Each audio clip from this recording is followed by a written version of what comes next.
Bienvenidos a la neuroanatomía quirúrgica de los abordajes terional y orbitocigomático. Mi nombre es Arnau Benet y te invito a revisar conmigo la anatomía que te permitirá entender y disfrutar de los accesos laterales al cráneo. El abordaje orbitocigomático es una progresión secuencial de osteotomías a partir de una craniotomía terional o miniterional. Te sugiero que lo entiendas como un abordaje dinámico y adaptable a las necesidades específicas de tu paciente. En nuestra experiencia en BNI empleamos el abordaje orbitocigomático en pocas ocasiones, como las malformaciones cavernosas anteriores del mesencéfalo, los aneurismas de circulación posterior o tumores que protruyen hacia el piso del tercer ventrículo. Pero la mayoría de casos en los que ampliamos la craniotomía terional lo hacemos a través de un abordaje orbitoterional o orbitocigomático modificado. La posición óptima debe alinear la lesión con una trayectoria que atraviese la cisterna silviana y se alinee con la cresta esfenoidal. Para la mayoría de abordajes terionales y orbitocigomáticos a lesiones profundas se utiliza la posición supina con ligera extensión del cuello y giro de la cabeza contralateral a la lesión. La incisión de piel debe diseñarse acorde con la profundidad en la que se encuentra la lesión.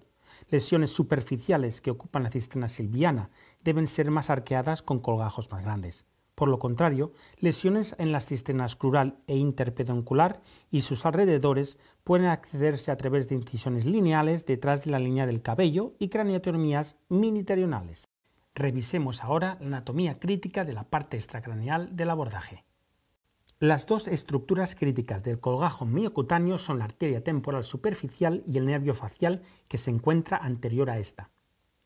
La arteria temporal superficial tiene 4 ramas. Las arterias transversa facial y temporal media, que nacen alrededor del arco del cigoma, y las arterias frontal y parietal, las cuales se encuentran superficiales a la galia aponeurótica y pueden ser donantes generosas para la revascularización intracraneal. En esta disección de la rama temporal del nervio facial izquierdo podemos ver dicho nervio por debajo de la galia y atravesando el paquete adiposo subgaleal. Por detrás podemos ver la arteria temporal superficial y el nervio auriculotemporal, el cual, recuerda, es la rama distal del nervio mandibular. Esta disección es fundamental y te recomiendo que la disfrutes y memorices porque la hice para aclarar todas las dudas acerca de las capas involucradas en el colgajo miocutáneo lateral. Después de la incisión cutánea encontramos la galia. Recuerda que está por debajo de la arteria temporal superficial. Por debajo encontramos la fascia temporal superficial. Recuerda que el nervio facial está superficial y en contacto con esta fascia. La fascia temporal profunda cubre el músculo temporal y se fusiona con la fascia temporal superficial en el arco cigomático. Ambas fascias están separadas por el paquete adiposo interfacial, que sirve como landmark para la técnica interfacial durante la disección quirúrgica. Recuerda que esta grasa no contiene el nervio. Por debajo de la fascia temporal profunda está el paquete adiposo subfacial, que se continúa inferior al cigoma con el paquete adiposo bucal de Bichat. Es importante saber que en esta profundidad se encuentra la arteria y vena temporal media, las cuales nutren el músculo y las fascias temporales. El tercio posterior del arco del cigoma no se relaciona con el nervio facial, lo cual ayuda a poder empezar la incisión del colgajo interfacial sin riesgo de lesionarlo. Así que no olvides jamás, el nervio facial se encuentra por encima de la fascia temporal superficial en el paquete adiposo subgaleal. Aprovecha para entender todas las capas del tejido descritas en este dibujo. Durante la disección del tejido areolar laxo podemos identificar el paquete adiposo subgaleal que declara la cercanía del nervio facial en este plano quirúrgico. En pacientes más delgados es recomendable que no desarrolles el plano subgaleal anterior a la raíz del cigoma, cerca de la arteria temporal superficial. El colgajo interfacial requiere una incisión en la fascia temporal superficial que empieza en el tercio posterior del arco cigomático y acaba en la línea temporal superior. La grasa interfacial declara el plano correcto. Observa la vena temporal media con una ramita de la arteria de su mismo nombre que la acompaña. Si incides la fascia profunda, estarás haciendo un colgajo subfacial. Esta fascia es óptima para el cierre dural si se precisa. La elevación del colgajo interfacial acaba cuando se expone el cuerpo del cigoma. Es importante identificar el paquete neurovascular supraorbitario y protegerlo de su posible estrangulación durante la elevación del flap. La inserción del músculo temporal crea la línea temporal superior, la cual es el techo de la craneotomía miniterional. Intenta preservar el pericráneo y su pedículo vascular en la arteria supraorbital. La elevación del músculo temporal debe hacerse en el plano superióstico para proteger su irrigación principal a través de las arterias temporales profundas. Estas arterias, ramas de la arteria maxilar, transcurren en el tercio medio del músculo a nivel del arco cigomático, acompañadas de las venas temporales anterior, media y posterior. Recuerda que el músculo temporal se nutre también a través de la arteria temporal media, que procede de la arteria temporal superficial. Las ramas distales de la arteria meningia media transcurren en relación con la sutura escamoesfenoidal, la cual debe ser la última parte de los cortes relacionados con la craneotomía terional o miniterional. La arteria meningia media se relaciona íntimamente con la cresta esfenoidal, en especial con el ala menor del esfenoides. Al final de la disección del músculo temporal debes identificar la fisura orbitalia inferior, la cual se puede notar con el disector. Esta va a ser importante durante la osteotomía del cuerpo del cigoma. Revisemos cómo la anatomía del cráneo nos puede ayudar a navegar nuestro acceso intracraneal. La línea temporal superior es donde se inserta el músculo temporal. Marca la extensión superior de la craneotomía miniterional porque en la gran mayoría de casos se encuentra lateral al seno frontal. La sutura coronal, cuando intercepta la línea temporal superior, recibe el nombre de Stephanion. El Stephanion es un punto craniométrico que se relaciona con el surco precentral cuando éste recibe el surco frontal inferior. Y es importante entender que la sutura coronal está por delante del área motora. Los surcos lambdoideo, occipito mastoideo y parieto escamoso se unen en el asterion. La línea que atraviesa el vértice de la mastoides y el asterion se proyecta hacia la línea temporal superior, marcando el eurion. El eurion, que también se puede palpar como una llanura parietal, se corresponde aproximadamente con el giro supramarginal. La sutura escamosa une el hueso temporal y el parietal. Tiene mucha relevancia quirúrgica porque se corresponde con la fisura silviana. De esta manera, podemos usar la sutura escamosa para centrar nuestra craneotomía miniterional en la fisura silviana. En cambio, vemos que la craneotomía terional nos acerca al borde de la órbita. La sutura esfenoescamosa se relaciona con el tronco de la arteria meningia media y anticipa la cercanía de la cresta esfenoidal, que normalmente se fresa durante los abordajes dirigidos a la base del cráneo. La sutura frontoesfenoidal, esfenocigomática y frontocigomática son importantes para la craneotomía orbitocigomática en una pieza, ya que en su intersección, alrededor de 1 centímetro posterior al borde orbitario, corresponde al keyhole de McCarthy. Revisemos los pasos a seguir para la craneotomía orbitocigomática en 2 tiempos en esta simulación quirúrgica. Primero, realizamos la craneotomía lateral, que puede ser terional o miniterional. El siguiente paso es el corte del arco cigomático en su tercio proximal. El cuerpo del cigoma es cortado en forma de V y es necesario el acceso de la fisura orbitaria inferior para esta osteotomía. El siguiente corte se realiza intracranealmente a través del techo de la órbita y conectando con la fisura orbitaria superior.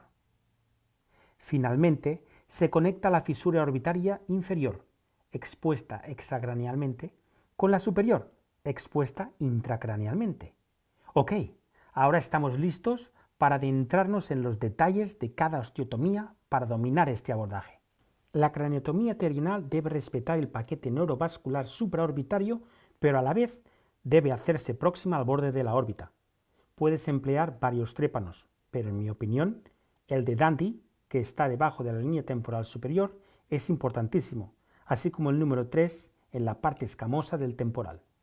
El ala mayor del esfenoides se puede fresar antes de la craneotomía o fracturarse para desencajar el hueso. Toma buena nota. Ahora vamos a describir cada paso de la osteotomía orbitocigomática. El corte del arco cigomático se realiza de inferior a superior para evitar entrar en la articulación temporomandibular. A su vez, esta dirección de corte también ayuda a evitar que el corte se complique con una lesión del nervio facial. El siguiente corte se realiza en el cuerpo del cigoma. La línea roja muestra el corte en V, que ayuda a encajar perfectamente la osteotomía durante el cierre.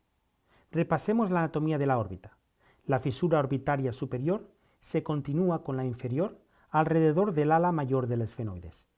El pilar óptico une la clinoides anterior al cuerpo del esfenoides. Fíjate qué foramen de Hirtle tan grande. Por aquí pasa la arteria meningolacrimal, rama de la meningoorbitaria, que en la minoría de casos llega a la central de la retina. Finalmente, vemos el foramen para el nervio cigomático facial, que se encarga de la sensación en la mejilla. El siguiente paso requiere el corte del techo de la órbita desde el borde anterior de la craniotomía hasta el borde lateral de la fisura orbitaria superior. El último paso es comunicar las fisuras orbitarias superior e inferior, paso que solo se puede entender bien practicándolo. Así que acompáñame al laboratorio que voy a mostrarte todos los pasos en acción. Recuerda, por lo general, el paciente está en posición supina con 10 a 20 grados de rotación contralateral a la lesión y ligera extensión de la cabeza.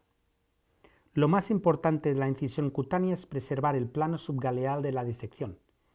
Este plano protege la arteria temporal superficial que se encuentra por encima de la gálea.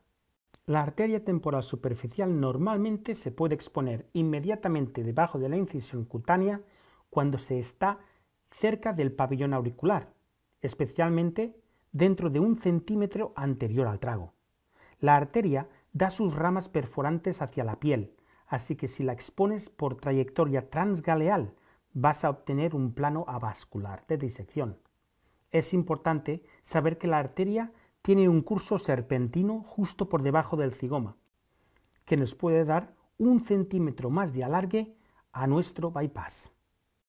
Como hemos estudiado previamente en esta lección, el nervio facial se encuentra entre la gálea poneurótica y la fascia temporal superficial. Así que elevaremos un colgajo para protegerlo. Este empieza con la inserción de la fascia temporal en el tercio posterior del arco del cigoma y sigue una trayectoria semicircular hasta la línea temporal superior, como te muestro en este vídeo. Es importante desarrollar el colgajo por debajo del hueso, porque el nervio facial transcurre muy próximo a su borde superior. Es muy aconsejable que limites el uso del monopolar y las bipolares en este paso.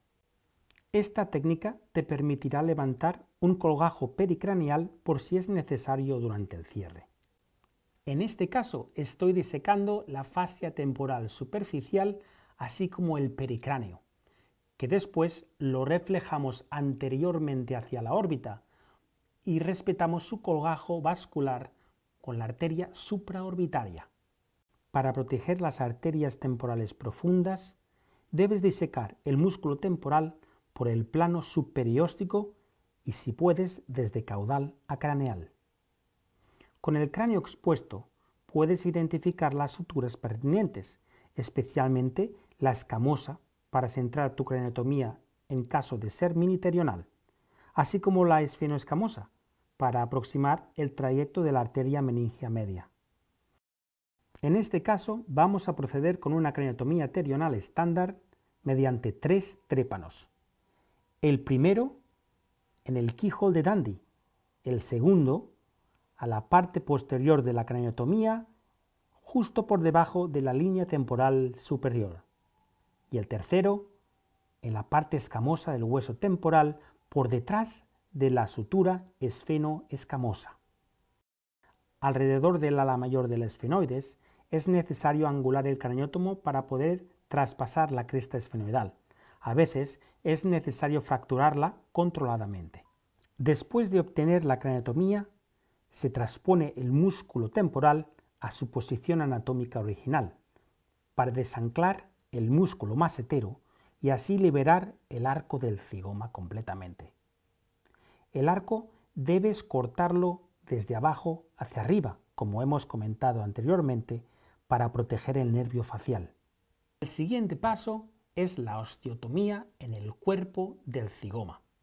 Esta osteotomía, recuerda, hay que hacerla en forma de V para el mejor resultado cosmético.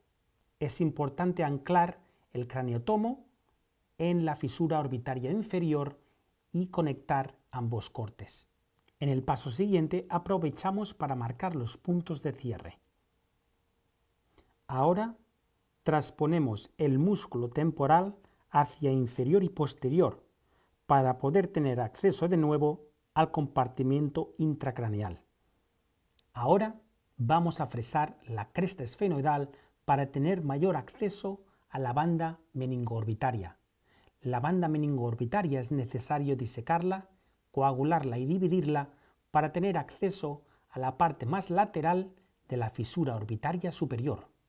Ahora es necesario despegar la dura frontal del techo de la órbita para proceder al corte desde el borde orbitario hasta la fisura orbitaria superior. Este corte es intracraneal y extradural. En este caso, voy a utilizar una sierra ultrasónica para proteger al máximo la periórbita, que es muy delgada y está muy anclada a la parte intraorbitaria del hueso frontal. Este corte termina a la parte lateral de la fisura orbitaria superior. Finalmente, conectamos la fisura orbitaria inferior y superior mediante un corte que empieza en la fosa infratemporal y acaba en el espacio intracraneal. ¡Felicidades! Acabamos de ver todos los secretos que hay que saber para obtener la craneotomía terional orbitocigomática. Fíjate que el músculo temporal se encuentra reflejado inferior y posterior, ofreciéndonos una trayectoria a través de la cresta esfenoidal libre de obstrucciones. La craneotomía terional ofrece acceso a la fisura silviana y con ello a los opérculos frontal, parietal y temporal. La geografía de los opérculos es muy rica en funciones elocuentes, especialmente en el lado izquierdo. La pars orbitalis, triangularis y opercularis defienden la parte anterior del opérculo frontal y permiten el mayor espacio para entrar a la cisterna silviana. En el área 44 de Brodmann, alrededor de la pars opercularis, se encuentra el área de Broca. Por detrás encontramos el área 6 premotora, que se encuentra por delante del surco central. El área 4 o motora se encuentra por detrás de dicho surco central y se une al área 6 mediante el giro subcentral. En el lóbulo parietal encontramos las áreas 312, 40 y 39, y por debajo encontramos el área 22 o de Wernicke, en la parte posterior del giro temporal superior. El opérculo temporal se divide entre el planum polare, anterior a los giros transversos de Heschel, donde se anticipa el área 41, que está a cargo del procesamiento auditivo, y el planum temporale, posterior a este. Antes de adentrarse a la belleza de la fisura silviana, es importante entender el drenaje venoso de la parte lateral del cerebro. El drenaje venoso se divide principalmente en tres venas que se complementan entre sí.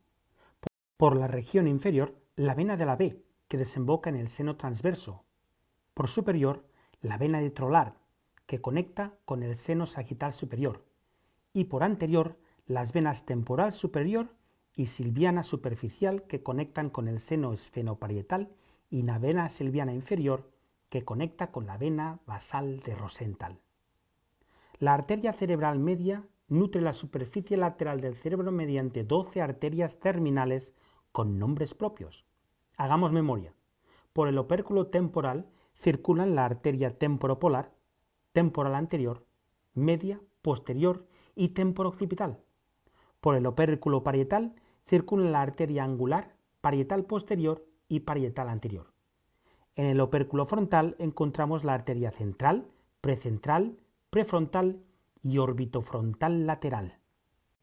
La belleza anatómica del lóbulo de la ínsula está solo al alcance del neurocirujano capaz de abrir con destreza y hemostasia el valle silviano. El valle silviano contiene la membrana lateral que sirve de piso para la vena silviana superficial, la membrana intermedia, que indica el cambio de las arterias operculares a las arterias insulares, la membrana medial, que cubre el tronco superior o frontal de la arteria cerebral media, y finalmente, en su parte más profunda, la membrana proximal, que limita la cisterna silviana con la cisterna carotídea. Ahora sí, revisemos la anatomía de la ínsula. La parte posterior del lóbulo de la ínsula contiene el giro largo anterior y largo posterior. La parte anterior de la ínsula contiene el giro corto anterior, medio y posterior, así como el giro accesorio por delante del ápex insular y el giro de Eberstaller, que limita con el opérculo frontal anteriormente. Es importante entender que la arteria central de la ínsula se corresponde con la arteria central del cerebro. Ha sido un tremendo placer compartir contigo la anatomía neuroquirúrgica de los abordajes terional y orbitocigomático. Deseo haberte ayudado a entender estos abordajes y te animo a desarrollar pasión por nuestra disciplina. ¡Hasta pronto!